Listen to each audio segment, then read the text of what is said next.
Unit count types are being standardized on Amazon. My name is Stephen Pope, and I'm the founder of My Amazon Guy. If you sell in the consumable or topical categories, you're going to want to pay attention to this. So inside of the news today, you can read about the new unit count or price per unit requirements for product listings. There's a list of every specific requirement table that is going to be affected. So you can see everything from health and personal care, beauty, grocery, skin moisturizers, supplements that are nutritional, skin and tea, pet food, coffee, sugar, candy, sauce, hair, you name it. The list goes on, right? Like it's pretty much everything that is consumable or topical. I don't know why they didn't just come out and say that, quite frankly, but that's basically what it is. So on the right, you can see like what they're going to standardize it to. So in the United States, we're one of the very few countries that doesn't count things the same way. We've got our weights and lengths and ounces and feet and whatnot. So these particular attributes are going to be fundamentally required. Now, here's my speculation. Over the last year, we saw Amazon muck with the grocery category specifically and somewhat in the beauty category. They were already on top of this. They were basically going in and cleaning up the catalog manually. And now that they have like a feel for what they want it to look like, they're now requiring us as Amazon sellers to fill it in themselves. So the key here is the date of September 30th. If you don't have it filled in by then, very likely they're going to suppress your listings. And you probably won't get a warning message. It'll probably just happen.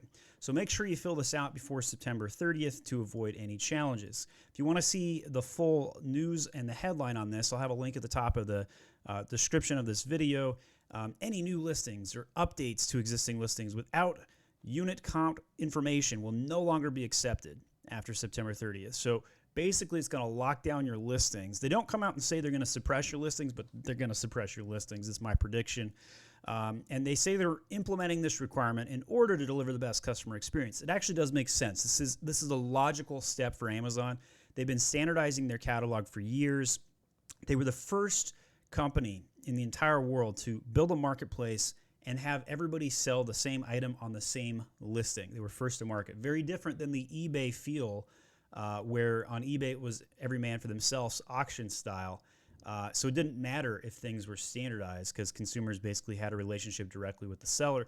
But on Amazon, everybody shares that pesky buy box, although most of you listening to my videos tend to be private labelers or brand builders, so you don't generally share your buy box. But nonetheless, this affects all of you in that consumable or topicals category. So get those attributes filled out. You can do this manually or you can do it via template upload. It's very easy to do. It's not a challenge at all. In an additional help file, they break out like some examples. So for example, if there was like a chocolate, it would be counted in the unit of ounces. So they want everybody to understand like, hey, what price per ounce am I paying?